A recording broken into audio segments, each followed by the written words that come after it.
Quran surat 5 itu namanya Al-Maidah. Al-Maidah itu artinya hidangan.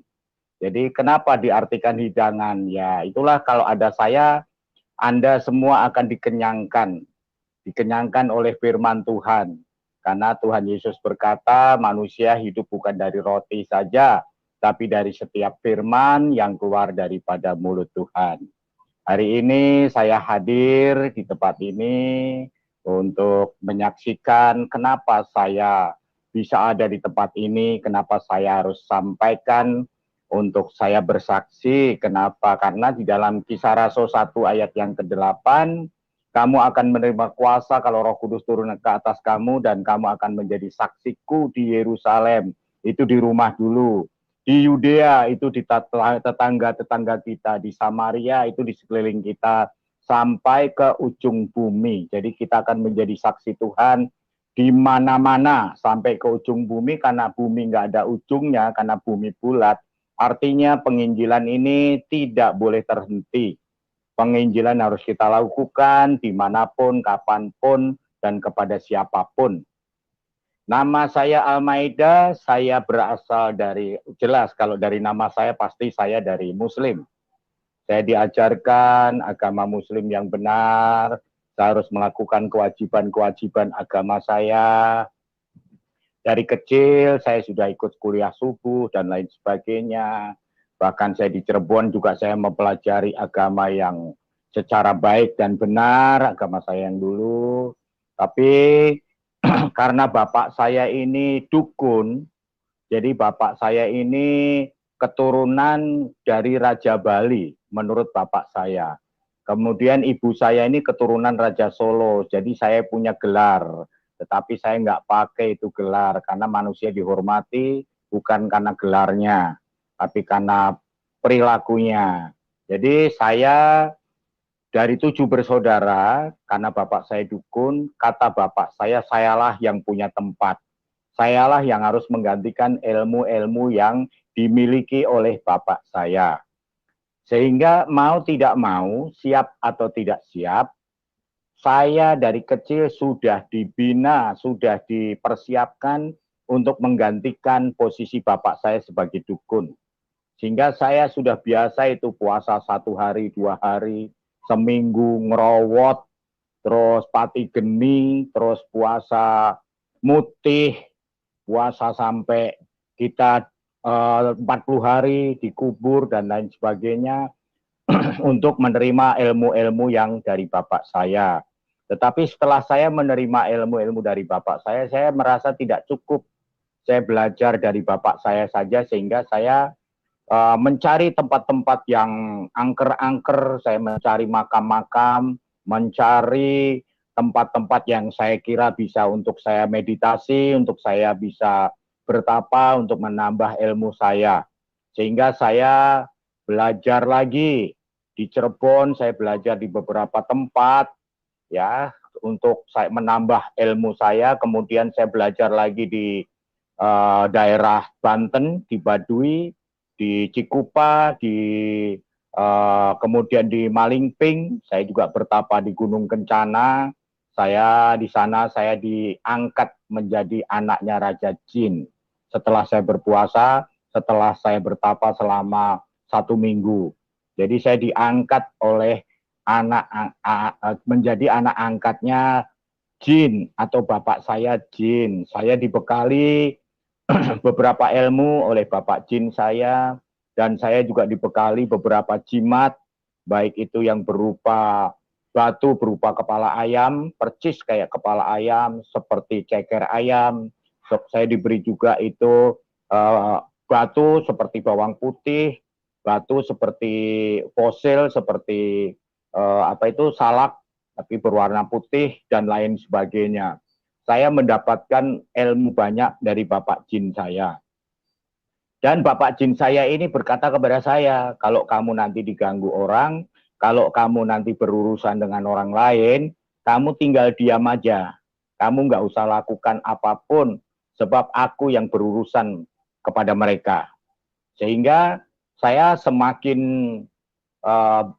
nakal, saya semakin hidup saya semakin nggak karuan, hidup saya semakin kasar, bahkan saya belajar juga taekwondo, saya sampai dan 2 taekwondo, saya guru taekwondo, saya wasit, juri, dan saya atlet taekwondo, dan saya menguasai ilmu-ilmu yang lain, baik dari Baduy, baik dari bapak saya, dari Cirebon, bahkan ilmu-ilmu yang lain saya kuasai, seperti santet, untuk nyantet orang, seperti jaran goyang, semar mesem, ya. Saya sampai dalam ilmu saya itu, saya sampai pacar saya ini ada 29 orang.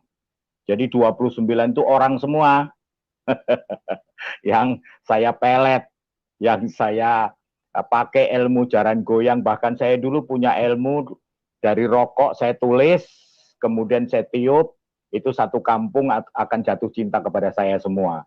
Radius 10 sampai 15 km, itu satu kampung itu akan jatuh cinta sama saya.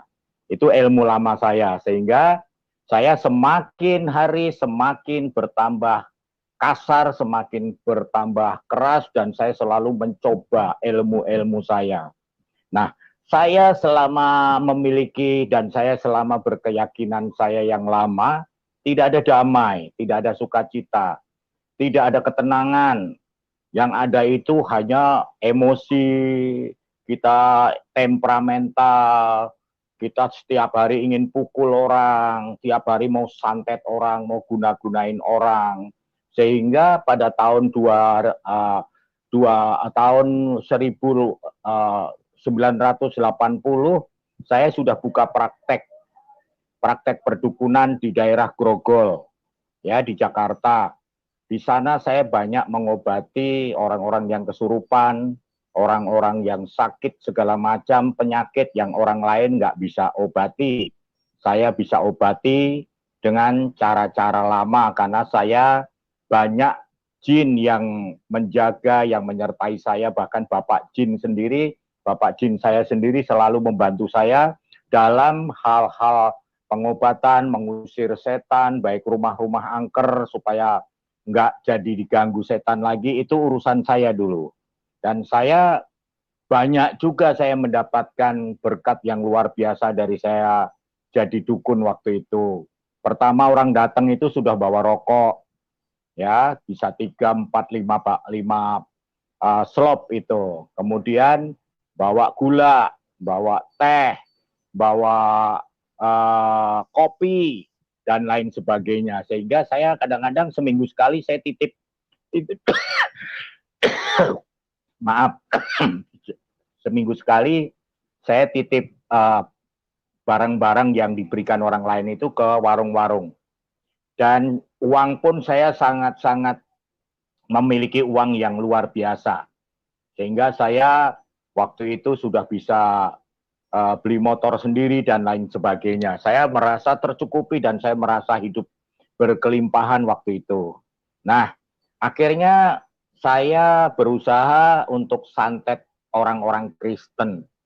Karena kebencian saya terhadap orang Kristen, ya, apalagi saya dulu dididik bahwa orang Kristen itu orang kafir, layak untuk dilakukan hal-hal yang keras. Sehingga saya selalu mau berusaha untuk menyantet, mengguna-guna, menggendam orang-orang Kristen. Tetapi aneh bin ajaib, satu orang pun, padahal itu jemaat, orang biasa, satu pun orang Kristen yang saya santet, yang saya guna-guna, yang saya gendam itu kok nggak ada yang kena, gitu. Satu pun nggak ada yang kena. Disitulah saya pelajari, kenapa sih dan ada apa sih di dalam orang Kristen itu.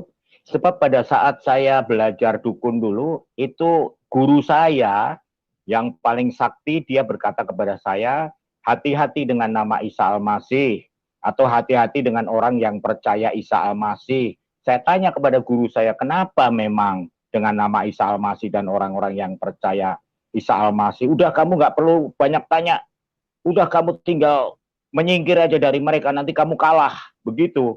Nah, saya timbul pertanyaan, kok ada apa sih nama Isa Al-Masih itu?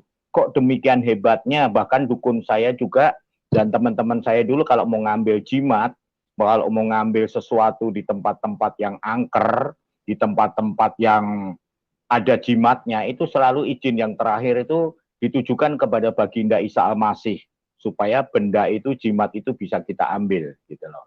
Nah, akhirnya saya pelajari kenapa dan ada apa ini di dalam nama Isa Al-Masih itu. Saya pinjam Alkitab teman saya waktu itu, kenapa orang Kristen nggak bisa santet. Saya pelajari dari Kejadian sampai Wahyu bolak-balik berkali-kali. Saya baca terus sampai saya lupa waktu. Saya kalau baca itu kok kelihatan asik banget gitu loh. Karena itu kan ada bahasa Jawa, ada bahasa Sunda, ada bahasa Indonesia, tinggal kita pilih aja. Akhirnya saya dapatkanlah di situ di dalam Bilangan 23 ayat 23 bahwa kita ini keturunan Yakub, kita ini keturunan Israel yang sudah dibaharui, sehingga kita tidak mempan santet, tidak mempan guna-guna. Orang Kristen yang sungguh-sungguh di dalam Tuhan, kita tidak akan kena guna-guna. Yang sungguh-sungguh, ya, seperti kenapa nggak bisa kena santet guna-guna, karena firman Tuhan menjamin bahwa kita tidak akan kena pengaruh serangan iblis. Seperti di dalam 1 Yohanes 4 ayat 4, kamu berasal dari Allah anak-anakku dan kamu telah mengalahkan nabi-nabi palsu itu, sebab roh Allah yang di dalam kamu lebih besar dari roh apapun yang ada di dalam dunia. Roh Allah yang di dalam kita lebih besar, sehingga kita nggak perlu takut oleh rohani, rohana, oleh roh apapun yang ada di dalam dunia ini. Ya, sebab roh Allah yang di dalam kita lebih besar. Bahkan 1 Yohanes 5 ayat 4 mengatakan barang siapa lahir dari Allah, dia akan mengalahkan dunia. Dan inilah kemenangan yang mengalahkan dunia, yaitu iman kita. Iman itu yang mengalahkan dunia. Iman itu pondasi, sehingga kalau orang Kristen memiliki iman, tidak mudah goncang, tidak mudah jatuh, tidak mudah terkena hal-hal yang buruk. Sebab seperti dikatakan dalam Ibrani 11 ayat 1, iman adalah dasar dari segala sesuatu yang kita harapkan dan bukti dari segala sesuatu yang tidak kita lihat, itu iman.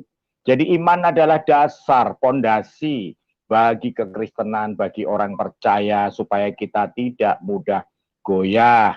Tetapi iman itu harus kita bangun setiap hari. Kita bangun, seperti Yudas 1 ayat yang ke-20, bangunlah dirimu sendiri di atas dasar imanmu yang paling suci dan berdoalah di dalam Roh Kudus. Dan iman itu harus kita perjuangkan setiap hari sampai titik darah penghabisan. Seperti firman Tuhan mengatakan dalam Yudas 1 ayat yang ketiga, dan perjuangkanlah iman itu yang timbul dari pendengaran orang-orang kudus. Jadi kita harus berjuang. Bagaimana cara berjuang? Mendengarkan firman, mendengarkan khotbah-khotbah dari hamba-hambanya, dari orang-orang kudus. Nah, iman itu harus dibangun. Bagaimana supaya iman itu bangun, supaya iman itu tetap bertumbuh? Nah, firman Tuhan katakan dalam Roma 10 ayat yang ke-17, iman timbul dari pendengaran dan pendengaran akan firman Tuhan. Jadi iman kita akan terus tumbuh, berkembang, berakar, dan berbuah kalau kita selalu mendengarkan kebenaran daripada firman Tuhan. Kenapa harus kita berpondasikan iman? Harus punya dasar iman. Karena firman Tuhan katakan di dalam Ibrani 11 ayat 6, tanpa iman tidak mungkin seorang pun berkenan kepada Tuhan. Bahkan dikatakan juga di dalam Lukas 18 ayat yang ke-8, kalau nanti aku datang kembali ke dunia ini, apakah aku menemukan iman di bumi ini? Jadi iman itulah yang nanti Tuhan lihat saat Tuhan datang yang kedua kali. Itu yang penting kita menggunakan iman. Nah, saya bertobat tahun 2006.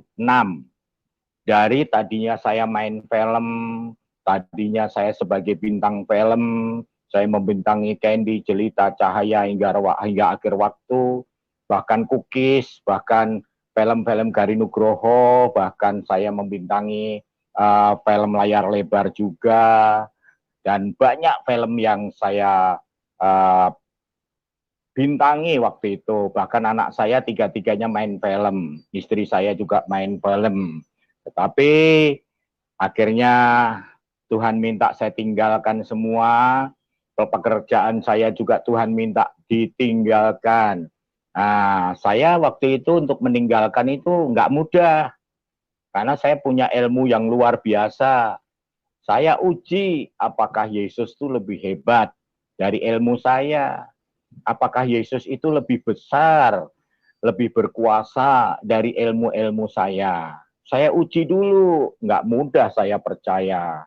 Ya, akhirnya saya uji dengan ujian-ujian yang luar biasa. Ujian yang pertama, saya harus dibenci, saya harus dikucilkan oleh banyak orang, dan bahkan saya mau dibunuh oleh kakak kandung saya yang adalah dukun juga.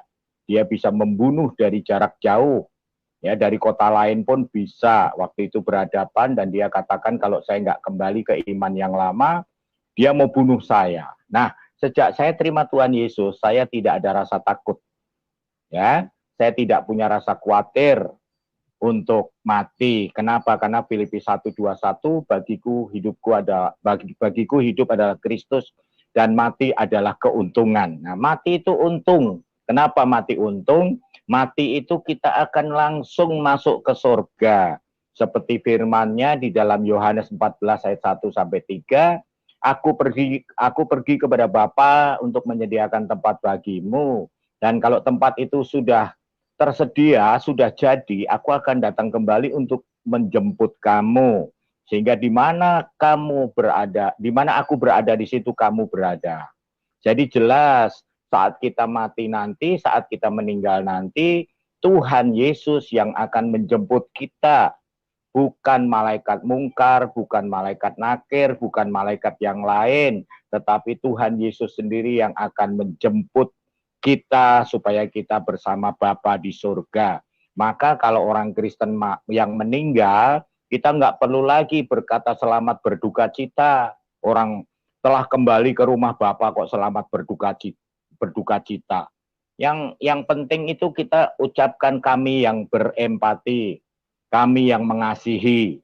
Itu yang benar. Orang sudah kembali ke rumah Bapa kok telah ikut berduka cita. Itu ucapan yang kurang pas. Ya, memang sudah biasa, jadi akhirnya menjadi kebiasaan. Tetapi kita harus robah bahwa yang meninggal dalam Tuhan itu sudah kembali ke pangkuan Bapa. Sehingga kita perlu dan harus, ya, percaya bahwa mereka tidak ada lagi di tempat lain, tapi tempatnya jelas ada di pangkuan Bapa. Seperti dikatakan juga di dalam Yohanes 3 ayat 16, karena begitu besarnya kasih Allah akan dunia ini, sehingga dia telah mengaruniakan anaknya yang tunggal, supaya setiap orang yang percaya tidak binasa, melainkan beroleh hidup yang kekal.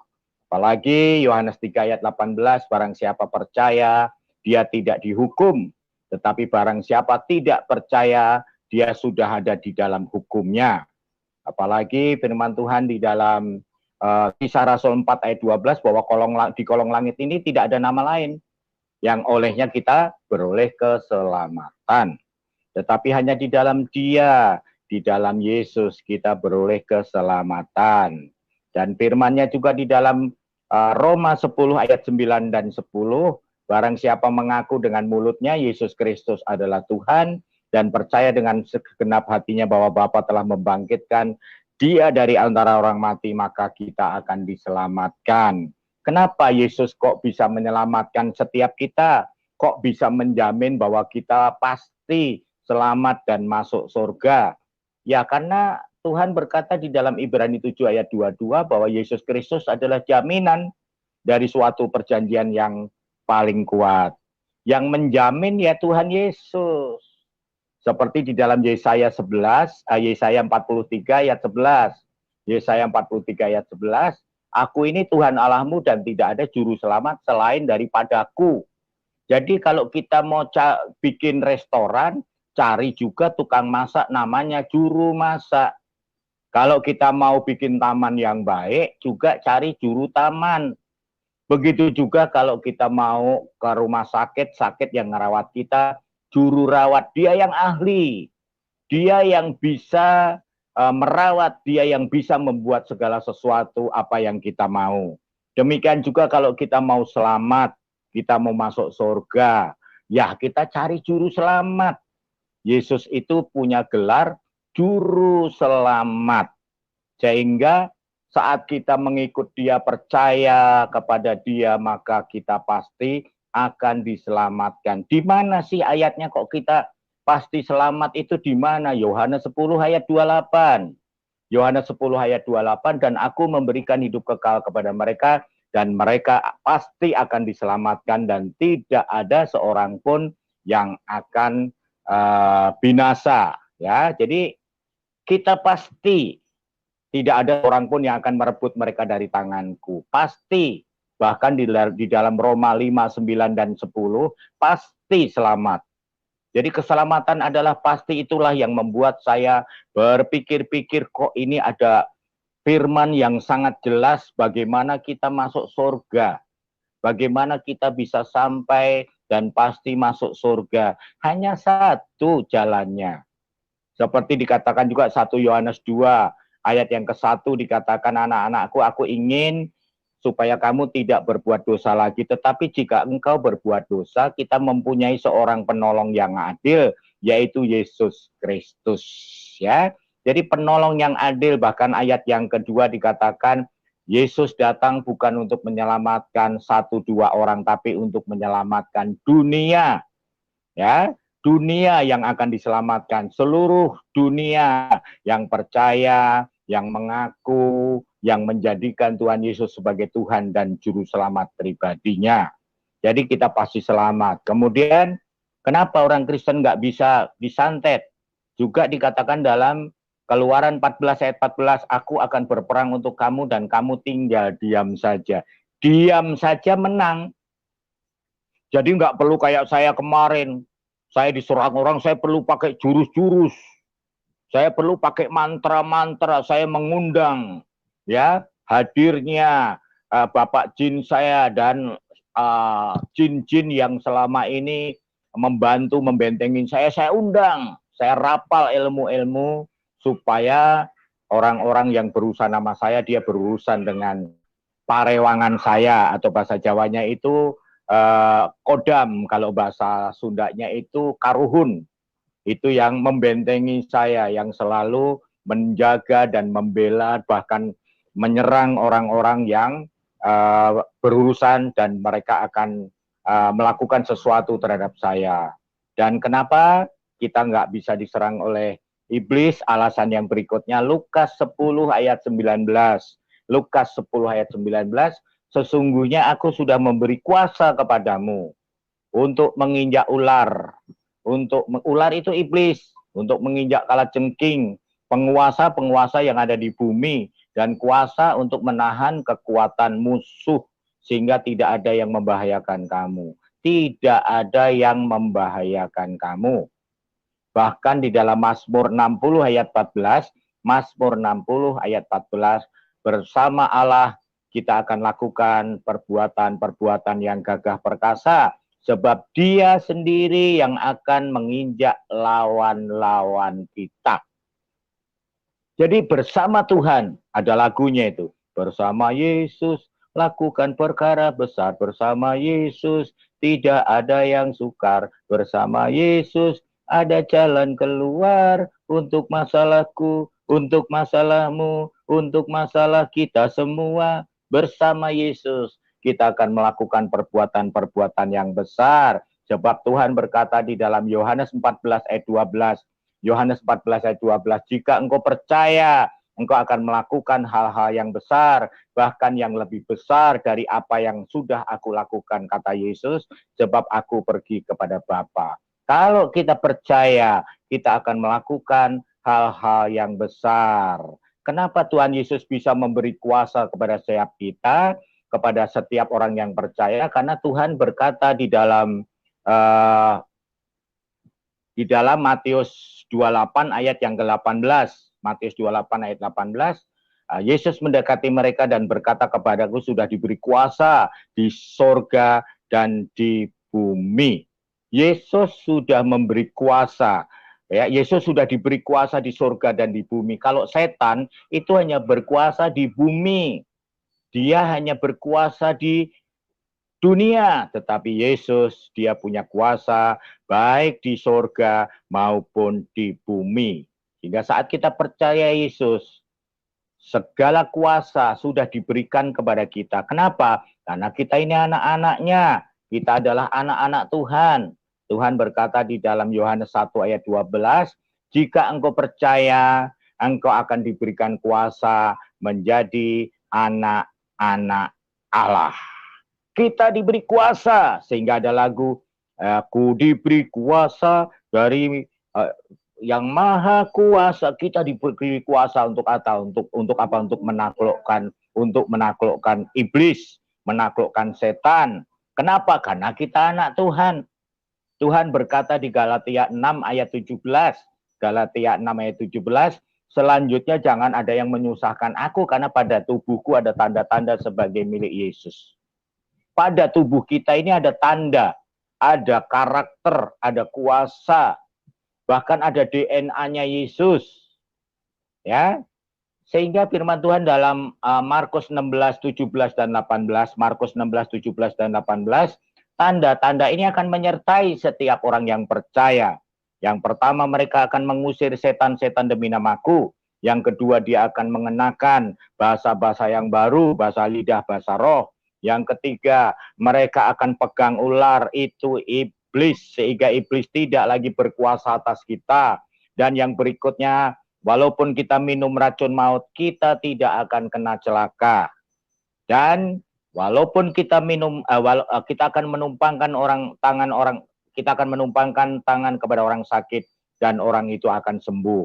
Nah, setelah saya selidiki, ternyata orang yang sungguh-sungguh dalam Tuhan, percaya Tuhan, tidak akan kena santet, guna-guna. Tetapi orang yang setengah-setengah kena. Jadi jangan sombong, orang Kristen nggak pernah kena santet, guna-guna. Yang sungguh-sungguh iya, tetapi yang setengah-setengah kena. Karena firman Tuhan mengatakan dalam Wahyu 3 ayat 16, jika kamu suam-suam kuku, kamu tidak dingin dan kamu tidak panas, maka aku akan muntahkan dari mulutku, kata Tuhan. Apalagi di dalam Matius 17 ayat 20a, Matius 17 ayat 20a, ya, dikatakan di situ, karena kamu kurang percaya. Kurang percaya. Jadi percaya itu bukan 50%, 75% atau 99%, tidak, tetapi harus penuh. Kita harus penuh. Seperti Efesus 5 ayat 8 dikatakan yang B, kamu harus penuh dengan Roh Kudus. Penuh. Sehingga kita nggak akan kena serangan-serangan iblis, kita nggak terkena oleh segala tipu